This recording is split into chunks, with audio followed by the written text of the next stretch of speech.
Hello, everybody. Welcome to Tuesday night. It is time for the Panano Man with your host, the one and only David Benjamin.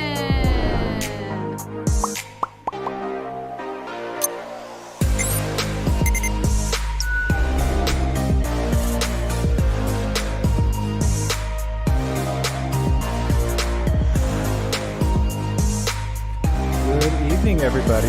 Amanda, can you change the camera? White shot one. There we go. Good evening, everybody. Oh, I got to take this out because I'm hearing myself. So I've got kind of a crazy setup tonight. I decided that we were tired of the not great... Is my head cut off at all? Yeah, it is a little bit. That's okay. The not great video quality that Zoom causes, because no matter how good your camera is, Zoom kind of kicks the resolution down and it just looks a little bit fuzzy.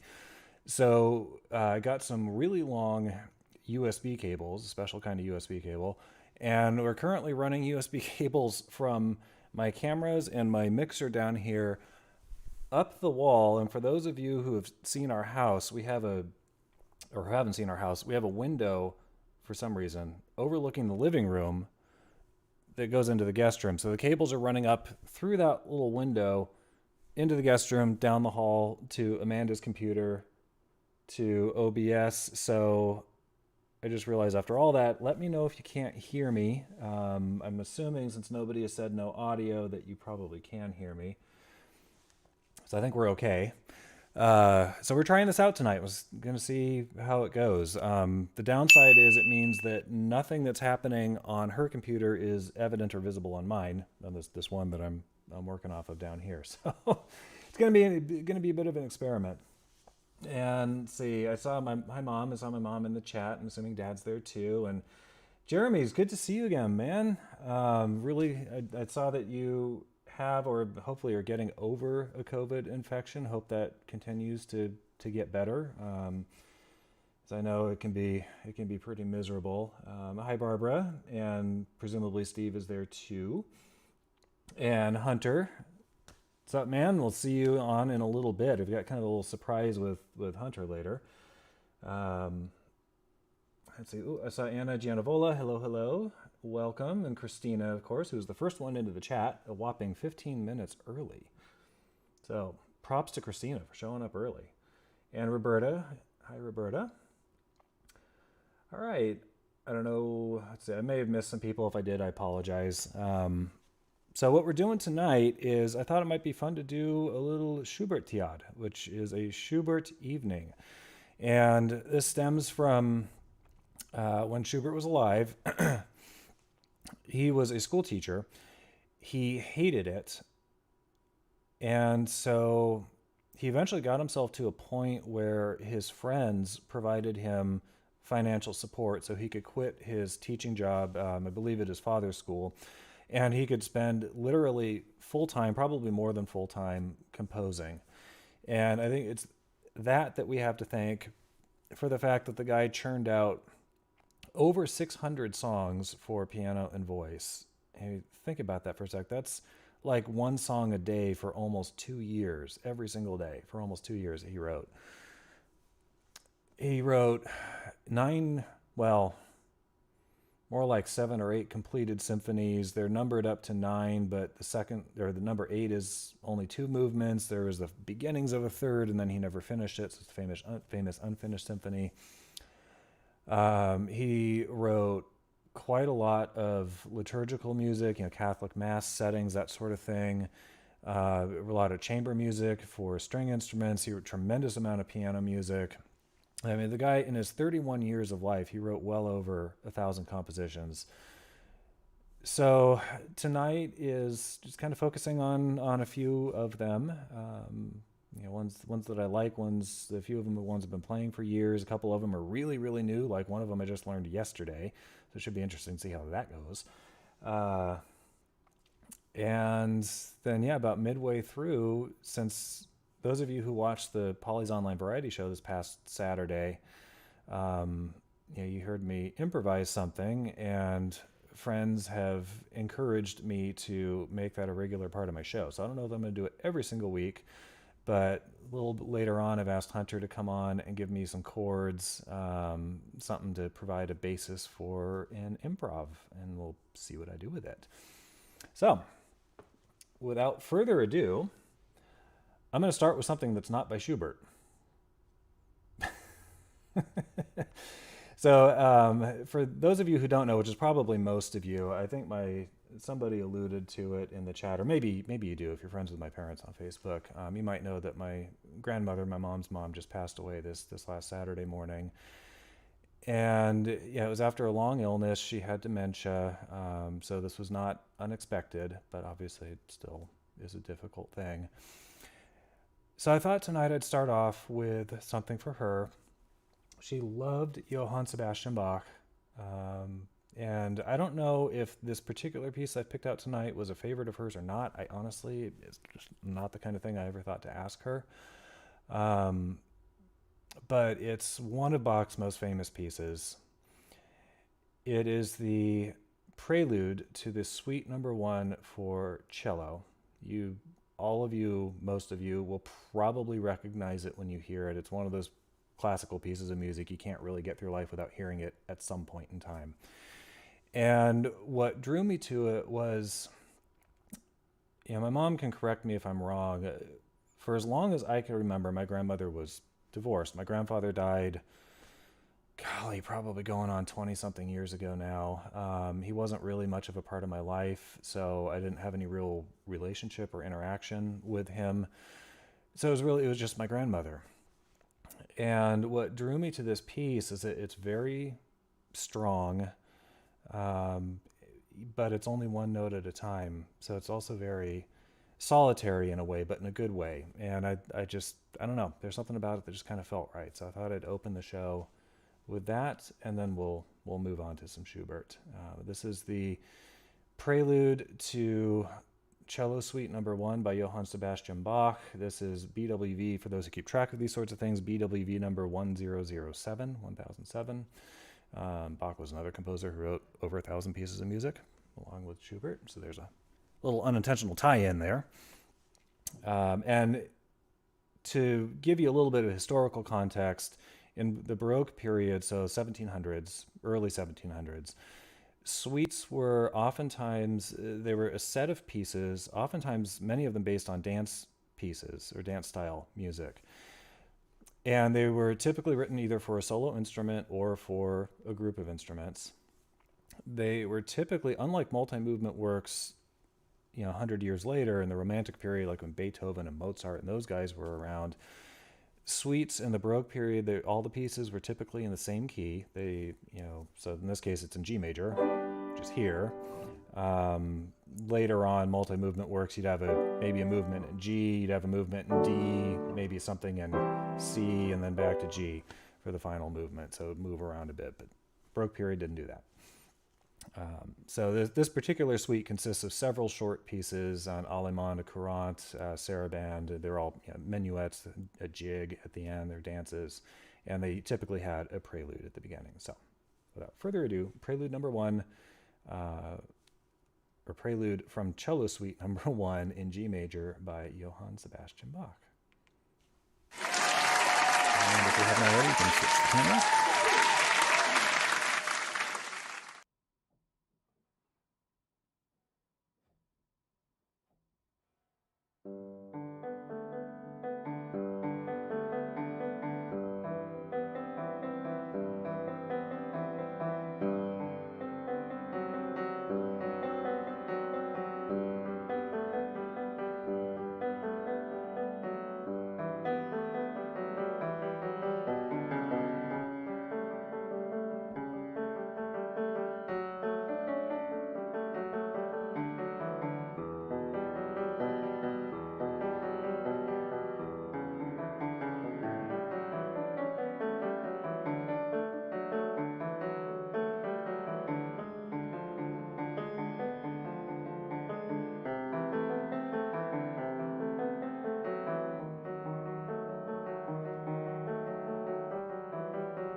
Okay, so that was Prelude from Cello Suite Number 1 by Bach. And next up, now we actually have some Schubert. It was one of my favorite composers. I mean, it's in a way, I think of him as kind of a stepping stone between a composer like Beethoven and a composer like Chopin. Beethoven, a lot of his music was fairly complex, meaning it wasn't just like, some sort of little accompaniment thing going in one hand and a melody going in the other hand. There was typically a lot of stuff going on in both hands. Chopin went the other way. By the time he came along, it was more common to write music where you'd have some kind of accompaniment pattern going that wasn't really, it's providing a foundation for the piece, but it wasn't part of the melody. And that's way oversimplifying Chopin's music, but that's in a nutshell kind of what he did. Schubert was somewhere in between. He was more melodic than Beethoven. Certainly in the songs for piano and voice, far more melodic than Beethoven was. But he still had some of that kind of sort of interpart, meaning both hands, interpart complexity. I'm not sure how else to put it. So anyhow, I really like Schubert. So these first couple of, Jeremy asked, yes, Jeremy, that cello piece, I just played it with one hand because the whole thing is in the bass clef. And you probably heard me, hopefully you didn't notice. I think there was a measure or two I inadvertently repeated because normally when I'm looking at music, I'm used to seeing a treble clef, a set of 5 lines, and a bass clef, another set of 5 lines, one on top of the other, and then, repeating that several times down the page. Well, in that Bach piece, because it's written for cello, there is no treble clef because the cello is all, down here firmly in bass clef territory. So there's no reason for it to have a treble clef. And because there's only a single line of music per line instead of 2 lines of music per line, it's really easy to get lost on that page. So yes, Jeremy, I played it with one hand. I probably could have played parts of it with 2, but just, I don't know, the way my brain works, it was just easier to do it with 1. I think that there are 2-hand piano arrangements of that piece out there. In fact, I meant to look up to see if Brahms had done one because there's a piece for solo violin, a chaconne in D minor for solo violin that Bach wrote that Brahms transcribed and made a 2-hand piano version of it. Because, it's a solo violin piece, right? It's one note, maybe a couple notes. If you roll them like that, it's a couple notes at a time, but you can play it. You can play the original violin score on the piano. It's not an impossible thing to do. But Brahms came along and made it like a full-blown piano piece out of it. So might also exist for the cello piece I just played. I don't know offhand.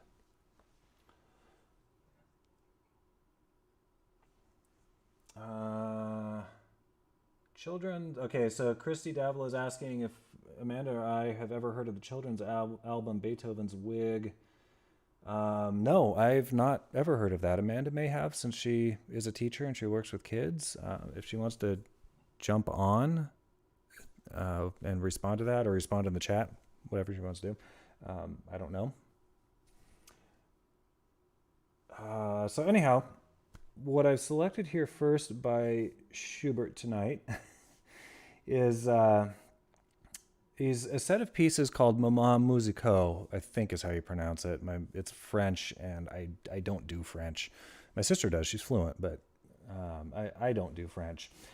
It's just musical moments. Schubert was the first one to use that title for a set of shorter kind of character pieces where each piece of music has a very definite character and they're fairly short, self-contained.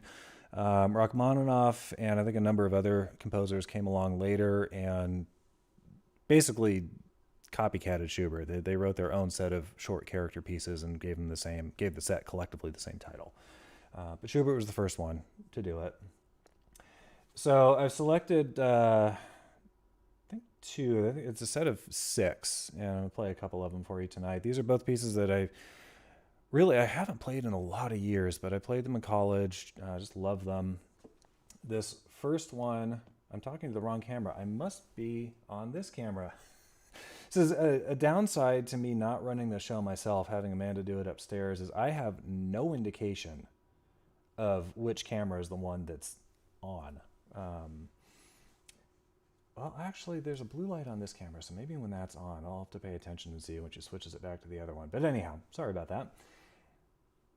If I'm not playing, it's on my face.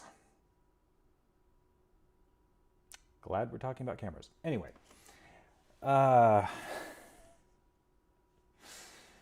So this first piece, yeah, a lot of these shorter pieces from the Romantic period would take the form of ABA, meaning you have an opening section, a contrasting section, opening section, and done.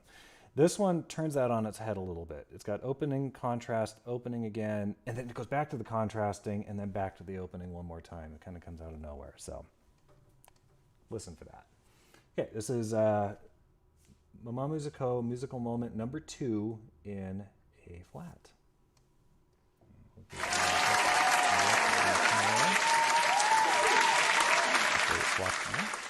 Here we go. Oh, my camera just stopped. One moment.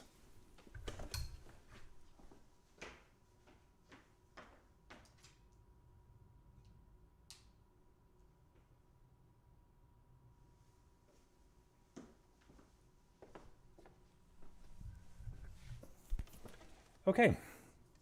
Is it should be connected again? All right, we're good. Hopefully it won't do that again. It's been on for like an hour and a half or something. It just decided to disconnect.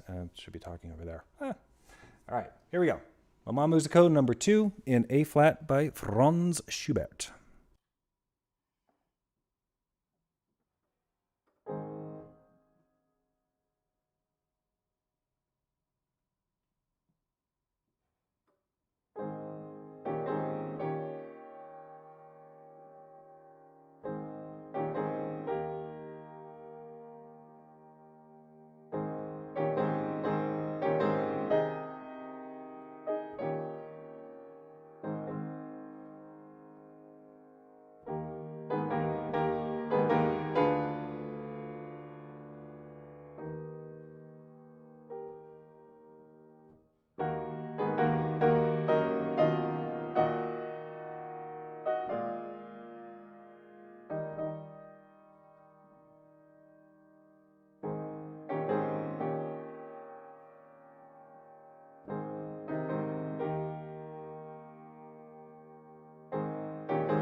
All right, that was the second of that set of pieces by Schubert. And I think at this point, since I'm looking at the clock and I can see it's 8 o'clock, I don't know where the time went, probably me talking. I think I will see if Hunter is available to hop on.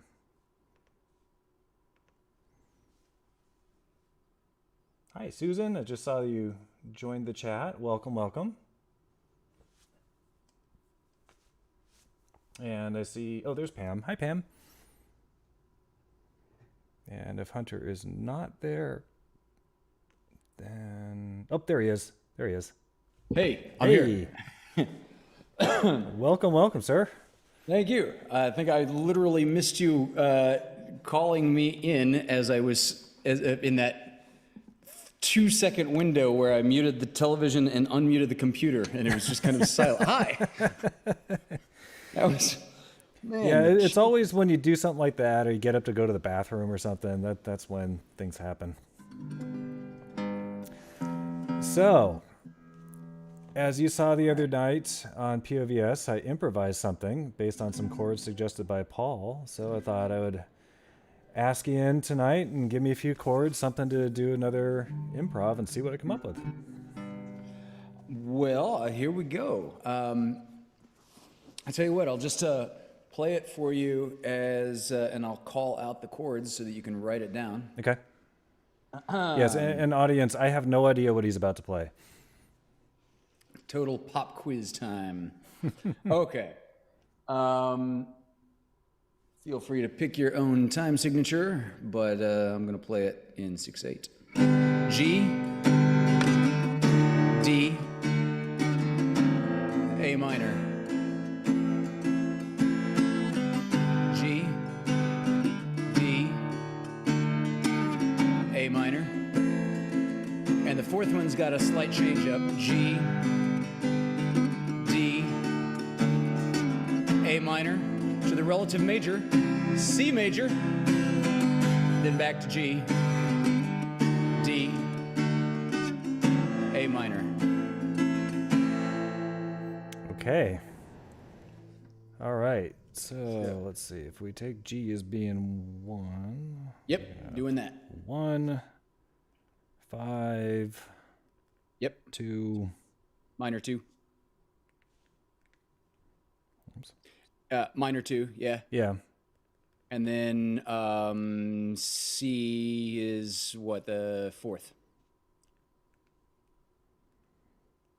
Or the relative major of that minor 2. Yes. Which makes it a really good turnaround to bring you back to the root.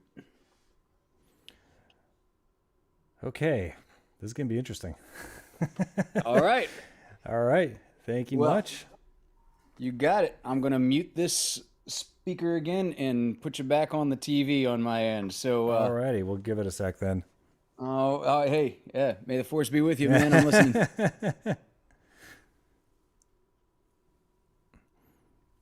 All right. So we'll give that a moment for him to get back on his preferred watching method. So we've got, let's see, G, D, A minor, and then eventually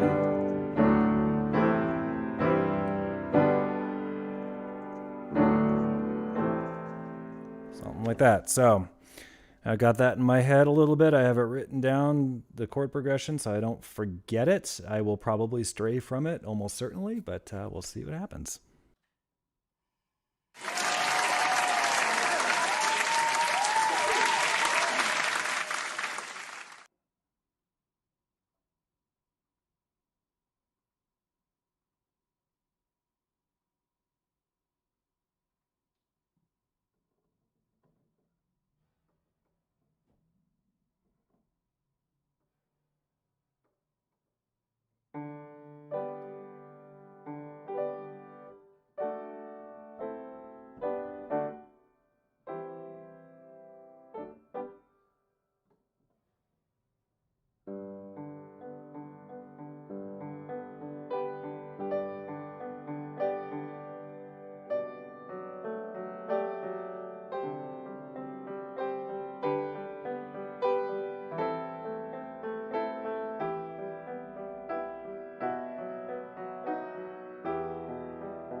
almost forgot to bring the mic back.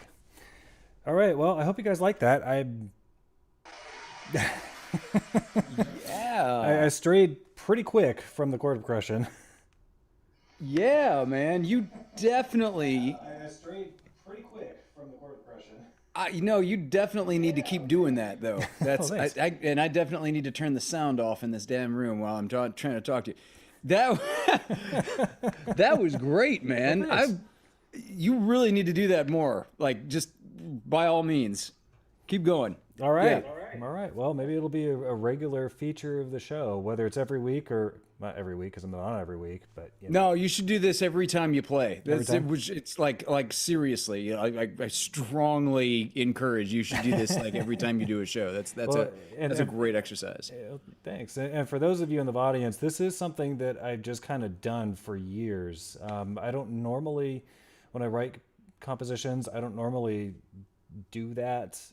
Improvise just for several minutes at a time and then try and write it down. Usually we'll come up with little snippets of stuff, write it down, work on developing it a bit, and then, okay, where does this want to go? And then improvise a little bit more and kind of develop things that way.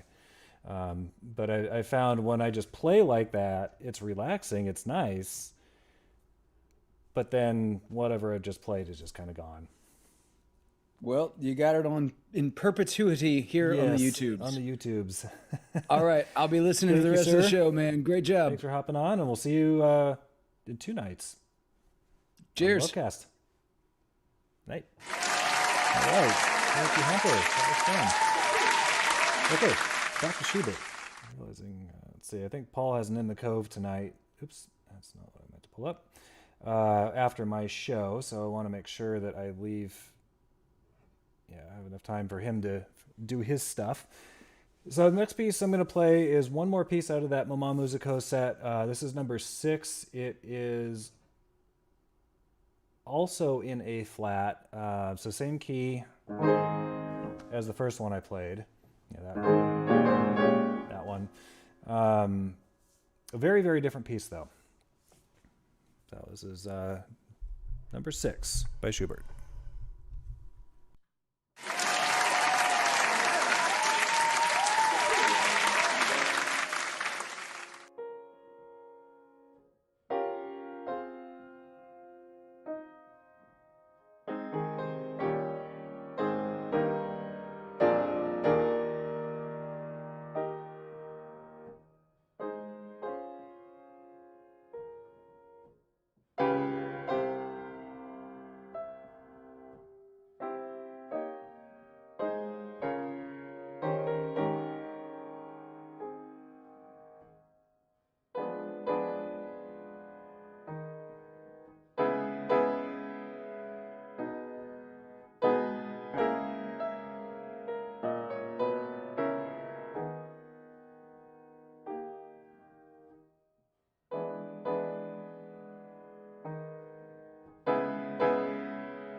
go. Surprisingly serious ending to that piece. Ending in the A flat minor instead of A flat major where it started. Kind of interesting thing. I saw a couple super chats come in. Thank you, Mom, and Barbara, so much. I'm so glad you honored Grandmom. She loved listening to you play, and yeah, that's had to do something, you know. And yes, thank you for being me. Thanks for being you is what it literally says. Avo Parasado with a mirror. So thank you so much, both. Appreciate it.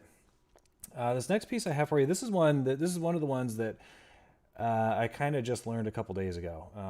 So it's not super difficult, but I learned it a couple days ago. So this is the third of 3 Hungarian melodies that Schubert wrote. You may know or have heard of Hungarian melodies, rhapsodies in the context of Franz Liszt, who famously wrote 19 of them. And what a lot of people don't realize is that those pieces, they're kind of loosely stitched together. They started out as much shorter individual little pieces, and Liszt was a tinkerer, and he reworked them over and over again, and eventually arrived at the 19 that everybody kind of knows now. It's part of the standard concert repertoire. But Schubert wrote some Hungarian melodies too. The only reason why I know about this piece is because Liszt did his own version of it. It's kind of a 19th century cover, if you will.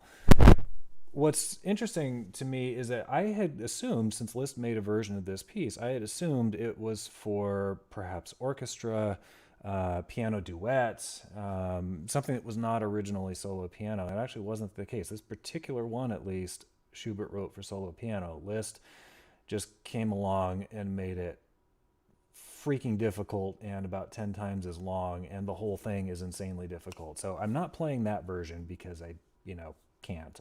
I've never really looked at it all that closely, but it's really tough, the skim through that I gave it. And interestingly enough too, Schubert wrote this piece in B minor, which is there. Liszt transposed it to G minor when he did his version. It's kind of interesting that I'm not quite sure why he did that.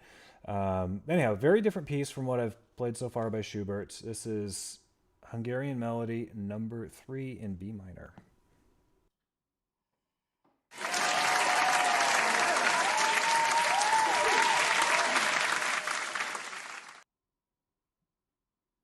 I just saw Hunter's comment, a disproportionately huge number of Hungarian, physicists and mathematicians. Yeah, there were, and it's kind of unfortunate that Hungarian composers, Liszt was Hungarian, although he spent most of his life, I think, in France and Austria and other European countries. It's kind of unfortunate that some of the other Hungarian composers aren't, I'm not sure which camera I'm on right now, but aren't as well known. There's some, Dolchnányi was one who comes to mind, a fantastic composer, love his stuff. Insanely difficult piano music. I can't really play any of what he wrote, but really cool stuff. So, anywho, Schubert, Hungarian Melody, B minor.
Yeah, I just saw Amanda put in the chat. It's a really cool piece. I agree. I really like that. And I've heard recordings of the Liszt version of that piece. I've never heard a recording of the Schubert, the original Schubert that I just played.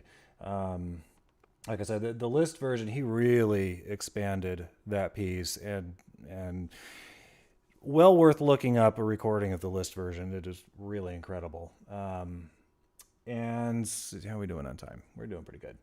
So hopefully I'm on this camera now. Speaking of Franz Liszt, I've got a file that somehow got closed. I don't know how that happened. And a couple of song selections by Schubert. As I mentioned at the beginning of the show, Schubert wrote over 600 songs for piano and voice. Varied depending on the song text he was setting as to whether the vocal part was for a soprano, alto, tenor, or bass. I believe he did write songs that for all the vocal parts, and of course they've been, over the years, people have made, say, a tenor version of, well, actually you don't really have to make a tenor version of a soprano song, you just sing it an octave lower, but have made different voice part versions of Schubert songs. So Liszt came along, this is, of course, long after Schubert has died. He died in 1828. Liszt was, I think 17 years old or so when Schubert died. I don't know exactly when Liszt started transcribing Schubert's songs. He didn't do anywhere near all of them, but he did quite a few. Among them, he did a number of individual songs. He also transcribed the entire Schwanengesang and Winterreise, which are both song cycles, sets of a whole bunch of songs that all go together, and they're intended to be performed one after the other. So what I have tonight are a couple song selections transcribed by Liszt for solo piano.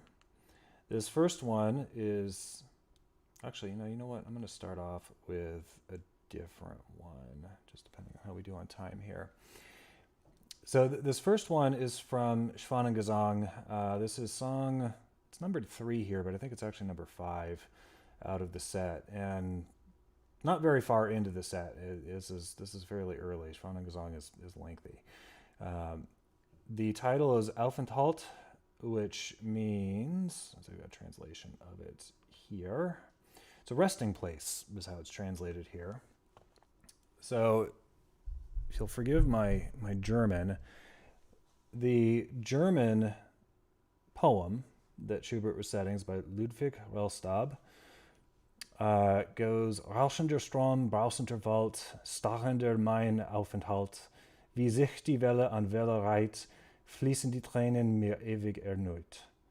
Hockender Kronen wogen sich's recht, so aufhörlich meine Herze schlägt, und wie des Felsen raltes Erz, ewig derselbe bleibet mein Schmerz. What that translates to is surging river, roaring forest, immovable rock, my resting place. As wave follows wave, so my tears flow, ever renewed. As the high treetops stir and heave, so my heart beats incessantly.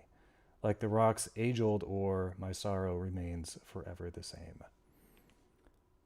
So this is Schubert's setting of that poem as transcribed by Liszt. This is another one I learned yesterday.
That's one of the easier ones too. I should add. There's a lot of these that I really can't play at all. That's one of the few that it's like, okay, this one's kind of approachable. Yeah, it's not easy. But I really, really like Liszt's arrangements of things. He was a phenomenal pianist and arranger, absolutely brilliant arranger. And what he tended to do in these pieces, a little bit harder to hear in that one just because it's so full of big, giant chords the whole way through. It's a little bit tougher to hear. But what he tended to do in these songs by Schubert, where a lot of Schubert's songs, there's multiple verses he's setting, so kind of like a modern pop song, you get the same music over and over and over again in the original song, and it's just the verse itself, the words change each time. So what Liszt did was he took the opportunity to kind of treat it like a theme in variations, where each time he brings back the verse for a repeat, the music's different. And so he keeps the solo piano versions a lot more interesting that way. Unfortunately, he doesn't really do that in this next one that I'm going to play. This one, oh man. This one is real dark. It's, and his Schubert setting is absolutely brilliant. It's called Der Doppelgänger. It's also from Schwanengesang. It's towards the end of the song cycle. See, this one, I don't know if I'm going to try. Well, I'll read one stanza of the German and then give you the English translation. It's Still ist die Nacht, es ruhen die Gassen, in diesem Hause wohnte mein Schatz. Sie hat schon längst die Stadt verlassen, doch steht noch das Haus auf demselben Platz. See, I'm not used to speaking German, so a little bit of a mouthful. Anyhow, the translation of that is Doppelganger. I think literally translates to double. This translation titles it The Wraith, which I think is much cooler. The night is still, the streets are at rest. In this house lived my sweetheart. She has long since left the town, but the house still stands on the selfsame spot. A man stands there too, staring up and wringing his hands in anguish. I shudder when I see his face. The moon shows me my own form. You wraith, pallid companion, why do you ape the pain of my love, which tormented me on this very spot so many a night in days long past? So, that is a poem by Heinrich Heine that Schubert set thusly.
Ooh, love that piece of music. Oh my gosh. That is, I don't know, that is just one of the most haunting, dark, brooding sort of pieces of music I've ever heard. Absolutely genius setting and equally genius transcription. That was one that Liszt mostly left alone. I mean, he added a couple octaves here and there and things like that, but mostly didn't really embellish that one as it doesn't need it. Now this next one, this one's a little happier. This is, although the title doesn't make it sound that way, Lob de Tränen, which means, what did it translate to? In Praise of Tears. This is a poem by August Wilhelm von Schlegel. Translates to warm breezes, fragrant flowers, all the pleasures of spring and youth, sipping kisses from fresh lips lulled gently on a tender breast, then stealing nectar from the grapes, dancing games and banter, what the senses alone can obtain, does it ever satisfy the heart? When moist eyes glisten with the gentle dew of sadness, then reflected in them, the fields of heaven are revealed to the gaze. How refreshingly, how swiftly every fierce passion is quelled. As flowers are revived by the rain, so do our weary spirits revive. So this particular poem, there was more to it than that. I'm not sure why this translation's only a couple of the verses. I think Schubert did set the entire thing. This is Schubert's setting of that poem, again, as transcribed by Franz Liszt for solo piano.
that was, oops, I don't know what the heck I just did.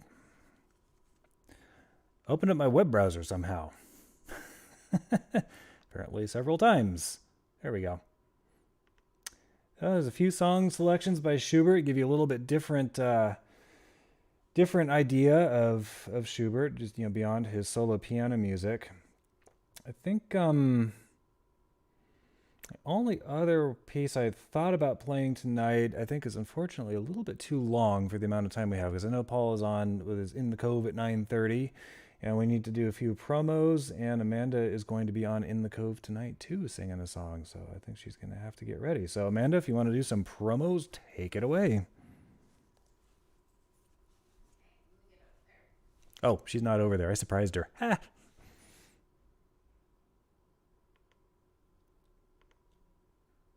Let's see. I might find something short I can throw in here at the end when she's done with her promos to round out the evening. I might do that.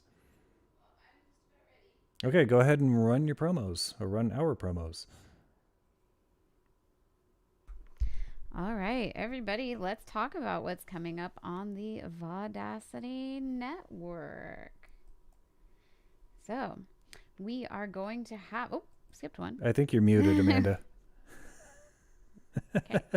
This is the first time we're doing this, so yeah, technical challenges. In the Cove, can you hear me? Nope, you're still muted. On the Zoom is showing you as muted. It shouldn't matter. Is anybody in the chat able to hear me? Zoom doesn't matter. Okay, so if you can hear in the chat, if you can hear Amanda, please say so. Oh, okay. Christina says yes, she can hear you. I was gonna say you can't look at Zoom for this. This is on OBS. Got it. Okay.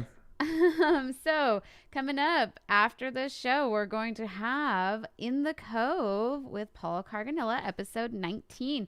It is the Matchbox 20 tribute episode. That's going to be very exciting. We have special guests. I'm going to be on In the Cove, as well as our good friend Nicole Pierce. So check that out after the show. Then tomorrow we have my show, Amanda on Demanda, and the theme this week is Welcome to the Jungle. It's going to be all animal songs, or songs about going wild, songs about the jungle.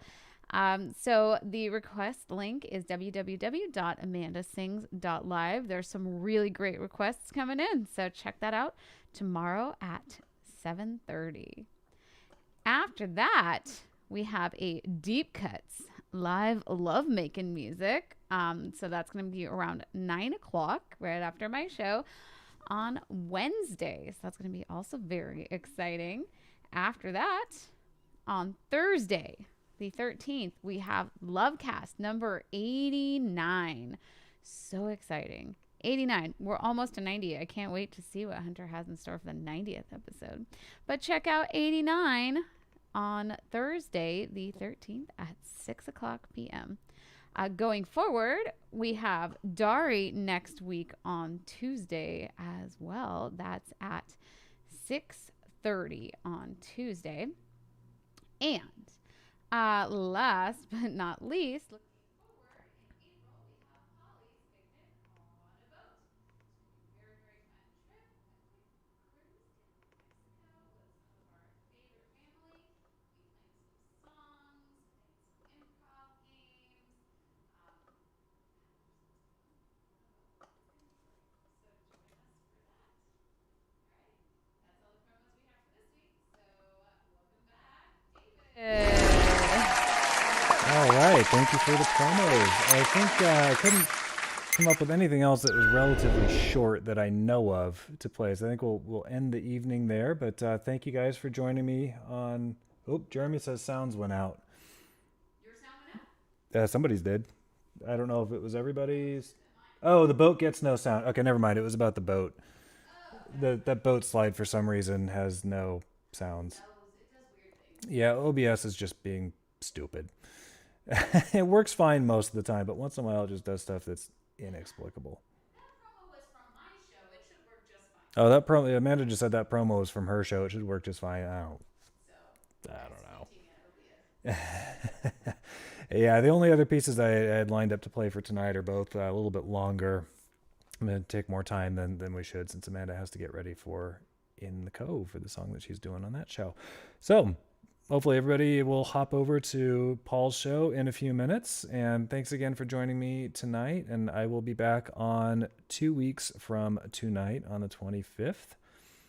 And we should hopefully have all this tech stuff completely ironed out by then. I think it's gone pretty well tonight. So anyhow, thanks for joining me tonight, guys. Love you all, and we'll see you again in a couple of weeks. Good night. I'm just going to sit here looking awkwardly at the camera. Because I can't tell when it's off.